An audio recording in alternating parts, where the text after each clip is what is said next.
Just a quick word from our sponsor, Freed. Think about the last time you finished your clinic day or a day in the hospital without a backlog of notes waiting for you. With Freed, that can be your everyday reality. It's not just an AI tool, it's your personal time saver that instantly transcribes and preps a full medical document for you to review. And the backstory of Freed was that it was actually crafted by a computer engineer who watched his physician wife lose her nights and weekends to charting. His solution? An AI that integrates seamlessly into your workflow, understands your needs over time, and most importantly, frees up that precious time. And it's fully HIPAA compliant. With Freed, documentation no longer has to feel like a big lift with a lot of inertia energy. Give it a try and see if it works for your workflow. You get 10 notes for free with Freed. Most people say it saves them 2 hours a day.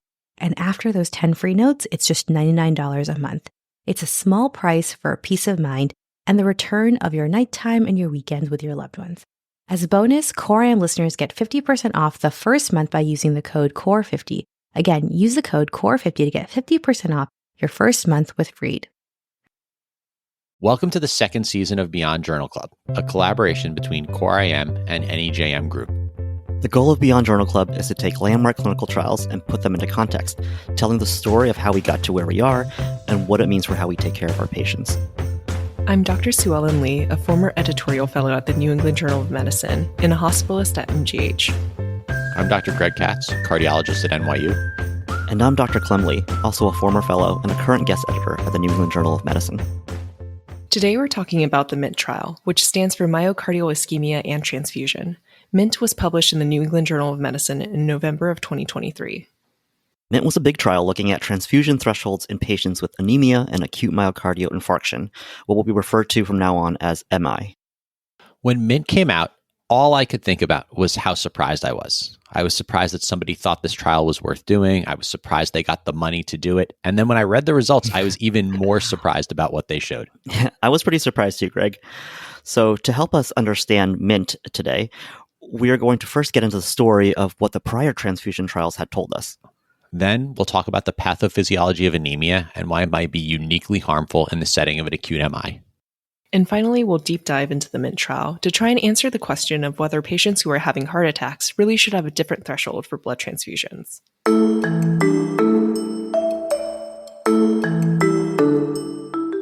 For a long time, the standard for transfusion was something called the 10-30 rule, which was to transfuse for a hemoglobin of 10 or a hematocrit of 30. So where does this dogma that we write in our notes all the time, transfuse to a hemoglobin of 7 grams per deciliter, come from? The biggest reason why we've transformed from the 10-30 rule to transfuse to a goal of 7 really probably starts with the TRICK trial, which was published in the New England Journal of Medicine in 1999. The TRICK trial randomized critically ill patients in the ICU to get a transfusion when the hemoglobin drops below 7, which was considered a restrictive protocol, versus a transfusion when the hemoglobin dropped below 10, which was considered a liberal transfusion strategy. Then TRICK compared their 30-day all-cause mortality.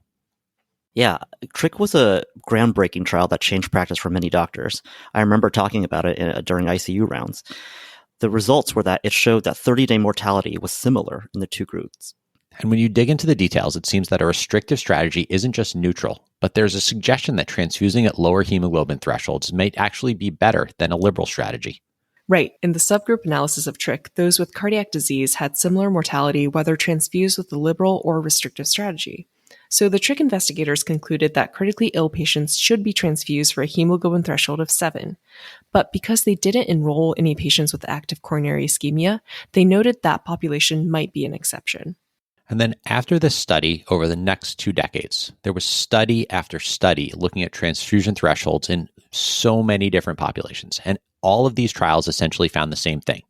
Restrictive thresholds are non-inferior and may even be superior to liberal transfusion thresholds. And to Greg's point, those results were replicated in patients undergoing cardiac surgery and even in patients who were having active GI bleeds. The idea that a restrictive transfusion strategy in an acute GI bleed makes sense, for me, it's totally counterintuitive. Right. Talk about another surprising finding. And I remember this trial well because my attending during medical school quizzed me on it on rounds. And this was the Villanueva trial, which was published in the New England Journal in 2013. They randomized patients with severe acute upper GI bleeding to either restrictive transfusion threshold of 7 grams per deciliter or a liberal threshold of 9. I would have thought that giving more blood to people who are actively bleeding would make their outcomes better. But the restrictive strategy in this case was associated with a 45% reduction in all-cause mortality and also even a reduced rate of rebleeding. Yeah, it turns out that more blood transfusions actually increases the portal pressure, and that causes more rebleeding. So this was pretty convincing evidence that a lower hemoglobin threshold of 7 was appropriate, even in patients with an acute GI bleed. And so the consistency of this transfusion data led to a complete paradigm shift in clinical medicine. And when you start to think about it, it makes sense why a restrictive strategy might be non-inferior or even better. Blood transfusion is not a benign procedure. Yeah, I think many of us have had to consent patients for blood, and we all know these risks. There are risks of infection, transfusion reactions, volume overload, clots, formation of new antibodies, and even rarely graft versus host disease.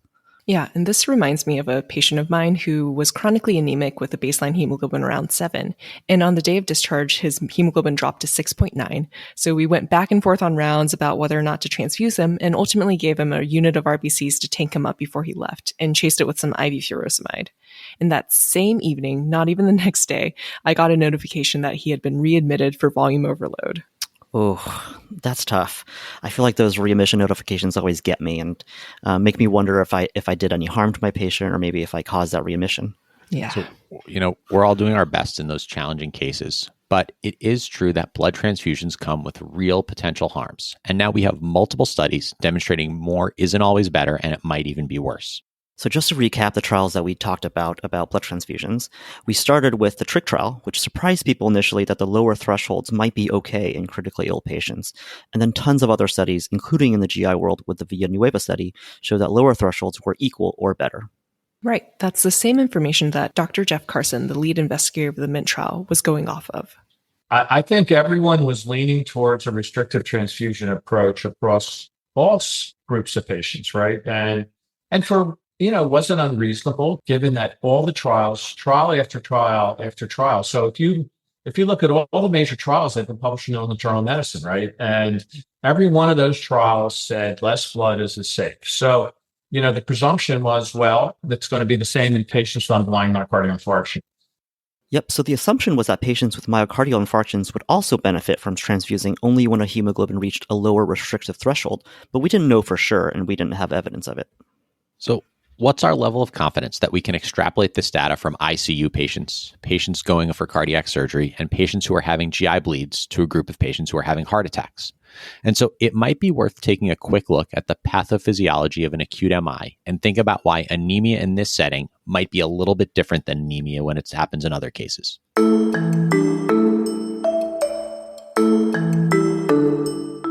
If you think about the pathophysiology, you can make a pretty compelling argument for why we should think about transfusing heart attack patients differently than other patients.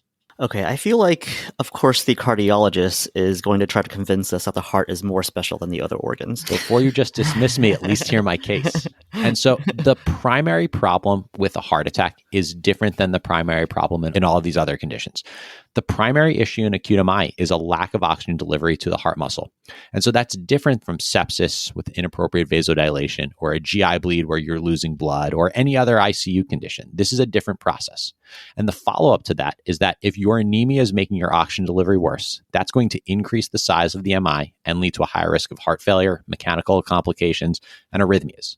There are a million reasons why the anemia is making that primary problem of oxygen delivery to the myocardium worse. And maybe the patient with an ischemic myocardium doesn't fit into all of those other groups. Well, is there any clinical data to back that up, or are you just biased about the heart? It did make theoretical sense to give blood in GI bleeding, but that didn't pan out. Oof. So actually, yeah, we do have real data to back this up. In 1998, there was a study published in JAMA using 32 healthy young volunteers where the researchers took out their blood and replaced it with albumin or plasma until they reached a hemoglobin of 5 grams per deciliter from a baseline of about 13. Sue Ellen, I appreciate you defending me with Clem's skepticism.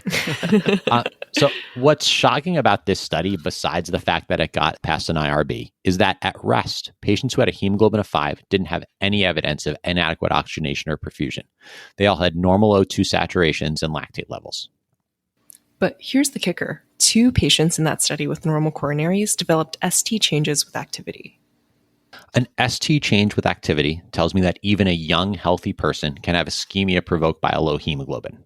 This means that significant enough anemia can make you fail a stress test, even if your coronary arteries are normal. But most of our patients in the hospital are not healthy volunteers. And when you think about patients with heart disease, even milder anemia could have potentially serious myocardial consequences. Right. And just to be explicit, when you think about an acute MI, there's an occlusion of a coronary artery that's decreasing blood flow to the heart. You throw some anemia on top of that, and it makes the myocardial ischemia that much worse. So the anemia here is kind of like a snowball effect, but in a bad direction. Anemia increases myocardial ischemia, which reduces the heart's ability to compensate for a low hemoglobin, which just further worsens oxygen delivery, and the process just spirals. And so we cardiologists might be biased about the heart being special, but this is the reason why guidelines have historically recommended higher transfusion thresholds in patients who have cardiovascular disease, 8 grams per deciliter compared to 7. Well, like I said, the theoretical pathophysiology doesn't matter if the trials don't back up that hypothesis. So what have the data shown and not shown in the world of transfusions and MIs? As they say, the road to hell is paved with biological plausibility.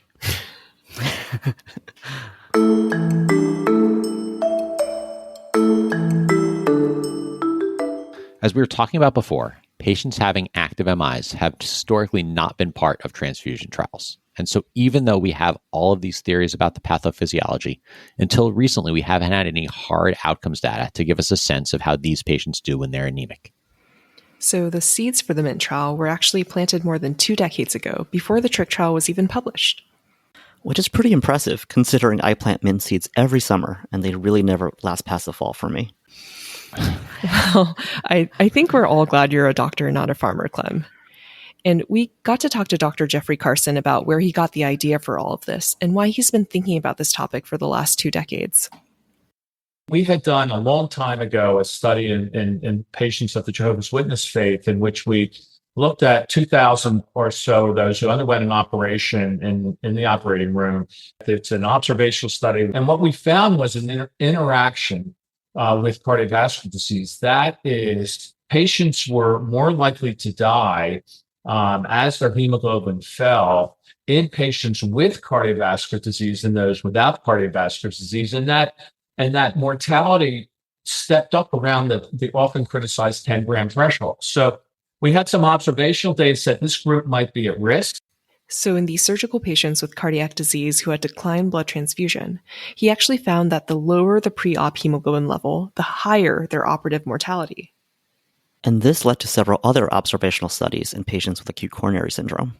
For example, there was a study in Circulation in 2005 that had a signal that patients who were having STEMIs, who had a hemoglobin level below 14, had a higher mortality. And likewise, in patients with NSTEMI, a hemoglobin below 11 was associated with higher CV mortality. I'll try to stay off my full observational data soapbox, but we need to remind everyone that a cohort study like that never proves anything causal. It just provides data that we can use to help develop a hypothesis which can be tested in a randomized trial. Exactly. And in the symptomatic coronary artery disease population, randomized trial data were essentially absent. That was until Dr. Carson and his colleagues performed a pilot trial in 2013. We did a pilot study, also funded by NIH a number of years ago, where we enrolled 110 patients in that pilot. And lo and behold, we had 7 deaths in the lower group, in the restrictive group, and 1 death in the liberal group. So, like, holy mackerels, maybe we have really something going on here. So now we have more data that maybe cardiac patients are different, and a liberal approach to blood transfusions could be better in this population. Yeah, and then came along the first large major randomized trial in this area, the REALITY trial, published in JAMA in 2021. The researchers of REALITY randomized 668 patients with MI and anemia to a restrictive threshold of 8 or liberal threshold of 10 grams per deciliter. The results of REALITY were totally consistent with all that other prior randomized data, and they didn't support that observational data we had on acute MI patients. REALITY showed that a restrictive threshold of transfusing to a hemoglobin of 8 was not inferior to a liberal threshold of transfusing to a hemoglobin of 10. So maybe the REALITY trial gave us a reality check. Nice. It's hard to... Good one. Yeah. It's hard to think of a small trial like REALITY with under 700 patients as the last word on the topic. Yeah, and that brings us to the MINT trial.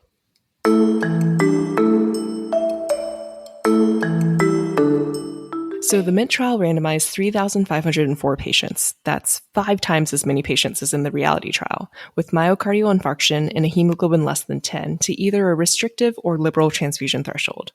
Yeah, and just looking at these patients, they feel very similar to the ones I commonly see in the hospital. The mean age of these patients was about 72 years old, 45% of them were female, about half had CKD, and about a third had a history of heart failure, percutaneous coronary intervention, or MI. And I'll also point out that the vast majority of these patients had an NSTEMI as opposed to having ST segments that were elevated. And the MINT investigators took all of these patients who presented with all different types of acute MI and randomized them to either a liberal transfusion threshold of 10 grams per deciliter or a restrictive threshold, which was transfusing to a hemoglobin of either 7 or 8. That threshold of either 7 or 8 feels confusing. And so let's dig into the details. At a hemoglobin of 8, transfusion was permitted but wasn't required. And at a hemoglobin of 7, it was strongly recommended. It was also strongly recommended to transfuse if patients had angina that was not well controlled with medications. And in the liberal group, all of the patients were transfused 1 unit at a time to achieve a hemoglobin level above 10.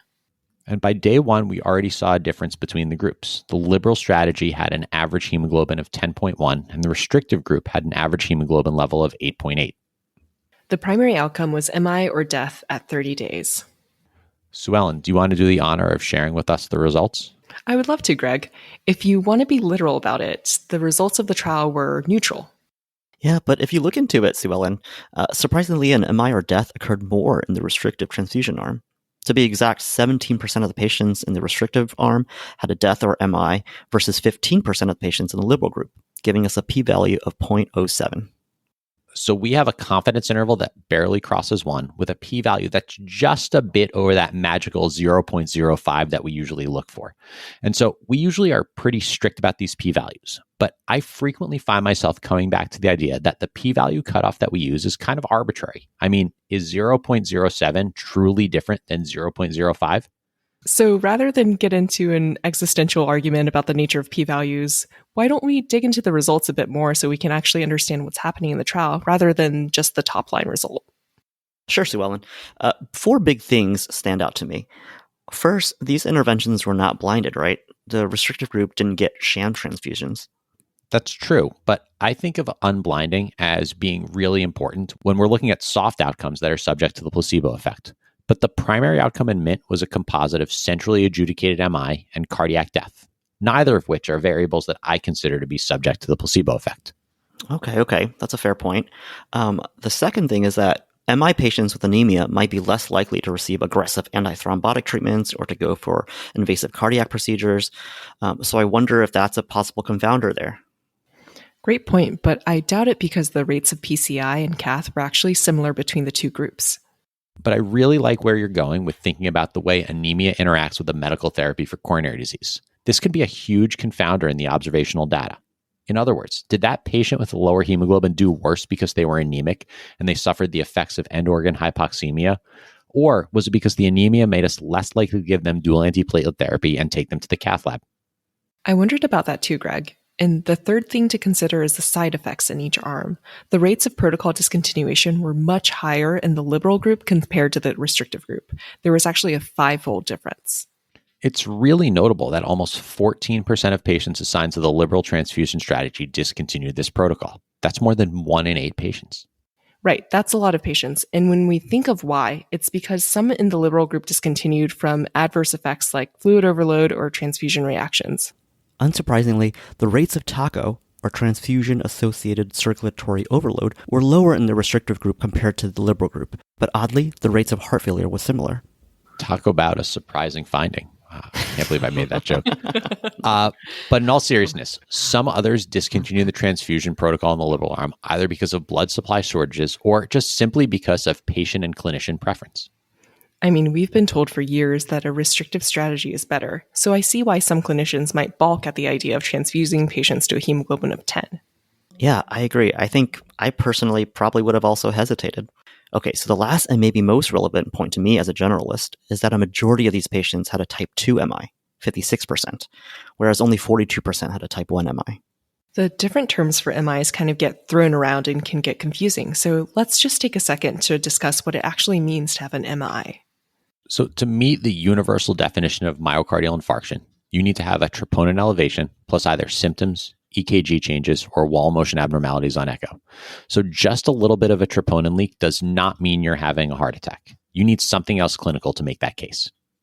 Yeah, and that universal definition of MI is a catch-all term. It actually doesn't tell us anything about which type of MI it is. The MIT investigators included most types of MI, so this included patients with both type 1 and type 2 MIs, and also type 4B and 4C. And just to be on the same page, a type 1 MI is a coronary occlusion from a ruptured atherosclerotic plaque. The type 2 MI is related to supply-demand mismatch. Type 4B and 4C are MIs related to stent thrombosis or in-stent restenosis. And to be even more confusing, the type of MI has nothing to do with whether the ST segments are up or not.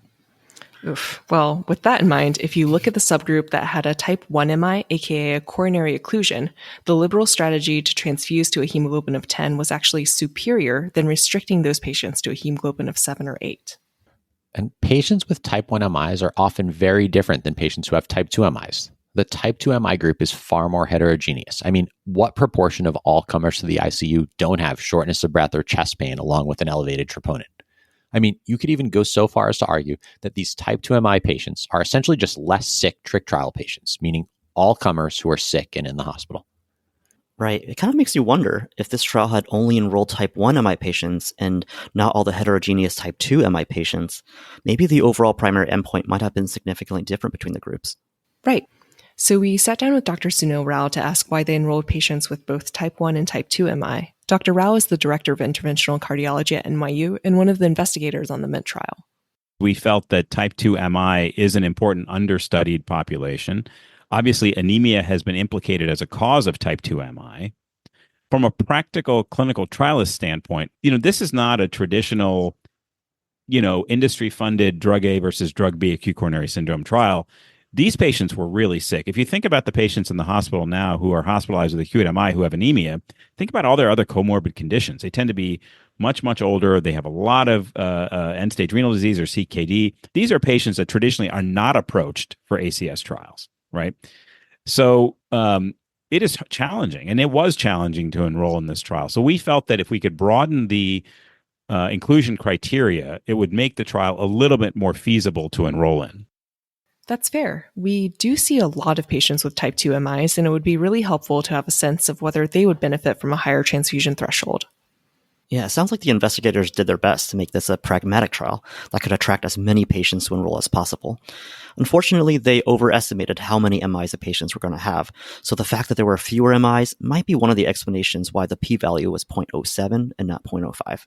So let's take a minute to summarize the MINT trial. At face value, this was a neutral trial. There was no difference in death or MI at 1 month after transfusing to a hemoglobin level of 7 or 8 versus 10 for patients with MIs and anemia.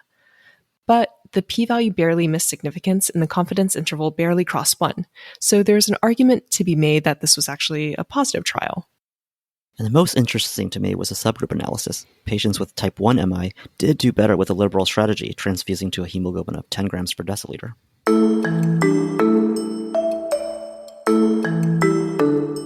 So where does this leave us? Will the MINT trial change your practice? Are you going to be more liberal with your transfusion threshold for patients with MI? Yes, Sue Ellen, I think there's two questions there. The first one is a standalone question about whether that p-value of 0.07 is a problem for us and whether we should consider this a positive trial. Right, and one of the statisticians even did a calculation that just a single additional patient reaching the endpoint in the restrictive arm would have made the p-value 0.05. Yeah, but then again, on the other hand, if there was one more event in the liberal group, that would have made it even more neutral. And also remember, when you're thinking about applying this liberal strategy to your patients, almost 14% of the people in that liberal group ultimately didn't follow the protocol to transfuse to a hemoglobin of 10. And so if those patients had followed the protocol literally, the results might have been very different. We really just don't know. It's really a reminder of how fragile some of these trial results can be, especially when there are low event rates across relatively small groups of patients. Exactly. And that leads us to the second question that you asked, Sue Ellen, which is how to put the results of the MINT trial in the context of the body of literature, which up until now had basically favored restricting blood transfusions to a lower threshold.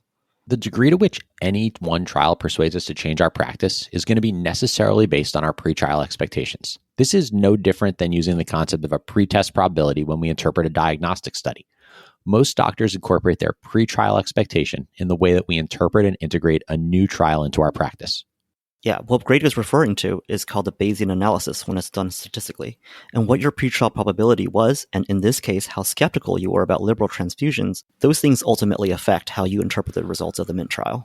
That type of analysis was in one of the published letters to the editor, a Bayesian analysis to understand how the results of MINT would influence your thinking based on your pretrial probability. Everyone I talked to about this trial brought up that letter to the editor when they were thinking about the interpretation.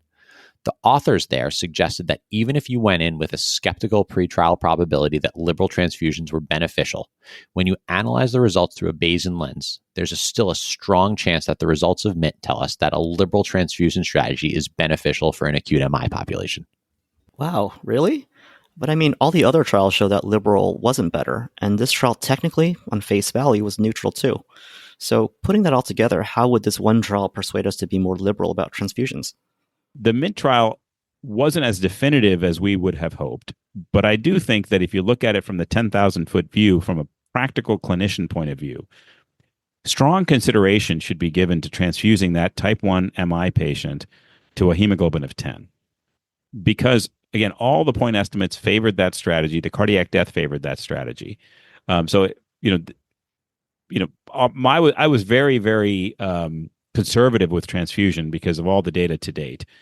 But now I think with the MINT trial, which is the largest randomized trial ever done in this population, it's 3,500 patients, it really, I think, does suggest, and note I'm not saying it proves, it suggests that there is a benefit with more aggressive transfusion. You know, I have to say, I think this is what makes clinical research imperfect, but also so interesting. You have this very thoughtfully designed and conducted trial, and yet at the end of the day, different people may interpret the results in different ways. So what do you guys think we are meant to take away from this trial? Other than the fact that perhaps we shouldn't be letting you attempt to write puns, Sue Ellen? Ouch, Clem. I'm trying my best here. Touche, we all are. Yeah, I do think I'll be more thoughtful about my patients who are having an MI when I'm thinking about whether to transfuse to a goal of 7 or 10 grams per deciliter. I actually saw that after the MINT trial was published, UpToDate now recommends considering transfusing to a hemoglobin of 10 in patients with acute MI. Yeah, I saw that too. I mean, they didn't really specify the type of MI, but they said to consider this in patients with, quote, unstable MI or stable MI with risk factors, and those risk factors included incomplete revascularization or high-risk anatomy. And when we asked Dr. Carson about this, he said that in his view, a hemoglobin of 7 or 8 should be avoided for all patients with acute MIs. So basically transfuse if a patient with an MI has a hemoglobin of, for example, 7.5. So, I understand that perspective, but I don't agree with it. You don't? No, I don't think it's fair to say that we should be blindly transfusing every anemic patient with an acute MI to a somewhat arbitrary hemoglobin target. But I do think it's fair to say that ultimately the data from MINT are really persuasive to the idea that there's a subset of patients with acute MIs who are doing worse because of their anemia. And we should be correcting the problem for those patients with transfusion. Yeah, so we should not be transfusing every patient with an MI who has anemia to a hemoglobin goal of 10. We should be individualizing our threshold for each patient. It's a bloody, difficult task, but this trial is bringing us closer to an answer. The other thing that we have an answer to is whether you should be making puns for the rest of the episode, and the answer is probably no. But our job here is to figure out who's ischemic because of their anemia. Are they having chest pain? Do they have ST depressions? That's the patient who needs a higher transfusion target. Our job as doctors is to figure out which of our patients are doing worse because of their anemia, and thus are going to benefit from being more liberal with our approach to blood transfusions. That point about treating the patient in front of you is so important. I mean, if your patient develops volume overload or a febrile transfusion reaction, you don't need to blindly transfuse to a target of 10 just because the MINT trial suggested that you should. Yeah, I'm pretty curious to see how the results of MINT end up changing clinical practice and guidelines, and to see whether that transfusion pendulum will start to swing. Yeah, this trial has so many implications. If we were to shift practice, what would that mean, for example, for the blood supply and the shortages? Now, I'm not too nervous about it because, remember, it took the British Navy 200 years to put limes on their ships to prevent scurvy. So we're still within that 200-year time frame. I'm hopeful that practice will change a little faster than that, though. Well, I would certainly hope so. And on that note, it's a wrap on this episode of Beyond Journal Club. If you found this episode helpful, please share it with your team and colleagues and give it a rating on Apple Podcasts or whatever podcast app you use. It really does help people find us. And if you have any feedback, please email us at hello@coreimpodcast.com. Opinions expressed are our own and do not represent the opinions of any affiliated institutions. I'm going to hate myself for making this joke, but talk about a surprising finding. Oh, no. That's fair. And so, as we were talking about before, patients having acute MIs have historically been excluded. And so, as we were talking about above, okay. Yeah. And so, No. That's. I was a wasn't sure how. Yeah, if that was like a clap back at Greg, but okay. Rather than just get into an argument about the need. Okay. Well, Ouch, Clem. I'm trying. touche. Yeah, I do think I'll be.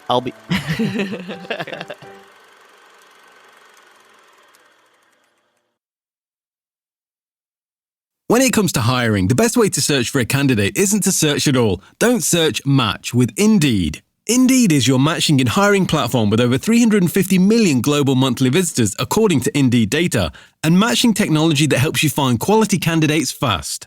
Ditch the busy work. Use Indeed for scheduling, screening, and messaging to connect with candidates faster. And Indeed doesn't just help you hire faster. 75% of employers claim Indeed delivers the highest quality matches compared to other online job sites. Leveraging over 140 million qualifications and preferences daily, Indeed's matching engine is constantly learning from your preferences, so the more you use Indeed, the better it gets. Join more than 3.5 million businesses worldwide that use Indeed to hire great talent fast. Join today by heading to Indeed.com/podcasts5 and get a £100 sponsored job credit.